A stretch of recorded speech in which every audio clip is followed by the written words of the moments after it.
Halo teman-teman semua, di video kali ini kita akan mencoba untuk mengimplementasikan teori tentang background thread ya yang udah kita pelajari kemarin di video sebelum ini. Kalau kamu belum lihat, silahkan dilihat dulu biar agak ada sedikit gambaran. Oke, di sini udah ada aplikasi yang udah tak bikin, ya kan, dari nol. Ini coba di run dulu ya. Nanti kamu bisa mendapatkan aplikasi ini lewat starter kit yang udah ada di GitHub. Ntar di-download aja di link di bawah ini. Ntar ini coba di running dulu.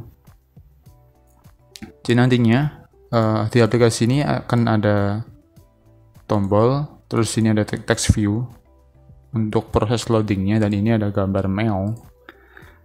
Nah, rencananya kalau misalnya tombol ini kita klik, dia akan mensimulasikan proses komputasi yang lumayan masif di thread UI atau thread utama dari aplikasi ini. Nah, jadi nanti ketika di scroll, ketika tombol ini diklik, harusnya nggak bisa di scroll karena dia akan memblok UI ya, seperti teori di video kemarin. Jadi cara mengatasinya yaitu dengan membuat thread baru atau background thread yang bersifat asinkronus untuk mengatasi lagging yang ada di tampilan ini. Oke, pertama kita coba untuk memberikan listener kepada buttonnya. Misalnya sini bending ya. Di sini udah pakai view bending ya teman-teman. Nih. Jadi nanti udah ada view bending sama udah ada coroutine untuk kita coba bareng-bareng. Ini coba kita set on click listener dulu. Misalnya di sini kita mau simulasi thread, try simulasi thread for jika misalnya kita bikin perulangan di sini ya 0 sampai 10. Nah, di sini nanti coba di sleep dulu biar aplikasinya itu kayak freeze gitu ya. Ini buat simulasi aja sih, 500 milisecond atau sekitar 5 detikan. Nanti kita bikin variabel di sini, variabel namanya misal percentage dengan isinya i dikali 10. Nah, jika variabel ini, percentage ini sama dengan 100, maka kita bending lagi, terus TV statusnya, TV status ini yang ini ya, di sini cuman nggak kelihatan aja sih. TV status kita set teksnya menjadi r.string task completed, tapi kalau belum maka kita bending lagi,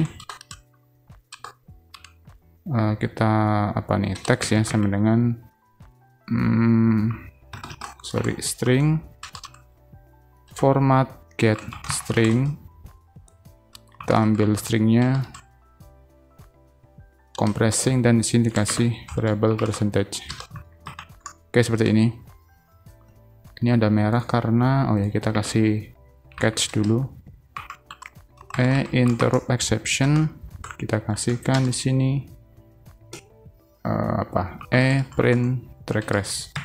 Nanti kalau bisa dikasih itu ya, dikasih log aja. Ini biar cepat aja. Di sini coba kita jalankan lagi aplikasinya. Harusnya ketika tombol ini diklik, tombol ini, nanti dia akan sleep selama 5 detik. Itu untuk simulasi, misalnya teman-teman lagi connect ke server terus ada gangguan internet misalnya. Selama 5 detik ya, nanti dia akan memblok si UI thread-nya karena belum kita bikin background thread-nya atau thread yang lain. Coba kita klik dulu. Nah, dia akan nge-lag teman-teman. Nih, dia nge-lag. Baru setelah 5 detik, nah dia baru bisa scroll. Nah, itu salah satu masalah ya pada main thread-nya. Nah, kita akan mengatasi itu dengan cara membuat thread baru. Ada 2 cara. Pertama, pakai thread yang bawaan Android atau pakai yang coroutine. Kita akan coba satu-satu di video kali ini. Oke, pertama kita bikin thread secara itu ya, manual dulu pakai eksekutor. Sini kita bikin variabel file eksekutor.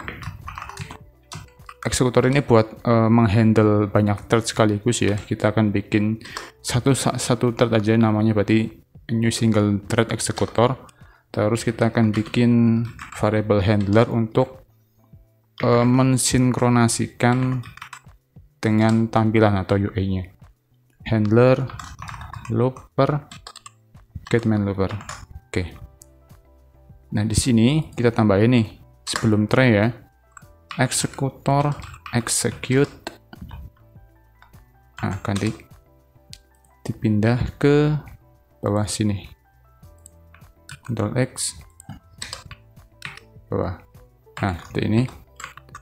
Nah, ini udah, nanti dia akan bikin thread baru ya kan. Nah, setelah itu kita untuk berpindah ke UI-nya kita harus menggunakan handler. Handler kita letakkan di setelah file ini kita tuliskan handler titik post. Nah, ini dipindah aja ke bawah setelah sini. Oke. Jadi ketika diklik dia akan membuat sebuah thread baru menggunakan eksekutor dengan tipenya new single thread eksekutor. Kemudian untuk sinkronasikan dengan tampilan dia akan menggunakan handler post. Coba kita running lagi ya. Harusnya setelah ini benerin kayak gini nggak ada error, nggak nge-lag lagi. Kayak ini nggak ada lagging. Coba kita klik. Nah, dia akan lancar dan ada tulisannya tuh compressing, tapi nggak mengganggu tampilan sama sekali. Ini karena kita udah bikin thread baru ya di aplikasi ini menggunakan eksekutor ini. Seperti itu. Nah, cara kedua kita bisa menggunakan Kotlin coroutine. Caranya cukup simple. Kalau Kotlin coroutine ya, khasnya Kotlin itu simple. Ini misalnya kita ganti aja, misalnya life cycle scope launch, tipenya itu dispatcher default. Karena ini sebuah komputasi ya, jadi pakai default aja biar dia nentuin sendiri.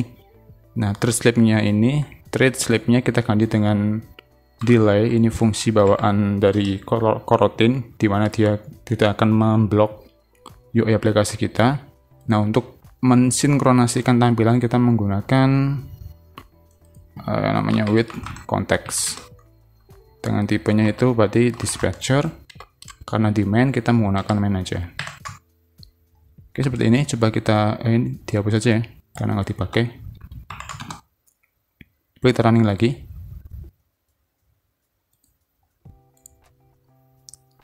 Hasilnya coba kita klik ya, sama, nggak ada error. Cuman kita menggunakan Kotlin coroutine dan dia lebih cepat daripada thread biasa karena dia bersifat lebih fleksibel gitu kalau Kotlin. Jadi nanti terserah kamu aja mau pakai coroutine atau mau pakai thread yang bawaan Android. Yang penting intinya di sini nanti kalau misalnya aplikasinya udah mulai kompleks, aplikasi yang kamu buat, mendingan bikin thread baru kalau misalnya ada proses yang lama dan itu berpotensi mengganggu tampilan aplikasi kita. Daripada nanti usernya terganggu karena lag, dengan kita atasi menggunakan background thread ini. Oke, mungkin sampai sini ya video tentang background ini, background thread latihannya. Berikutnya kita akan masuk ke dalam materi parsing JSON menggunakan loopg sama retrofit untuk melengkapi playlist background process di channel ini. Oke, sampai jumpa di tutorial berikutnya dan dadah.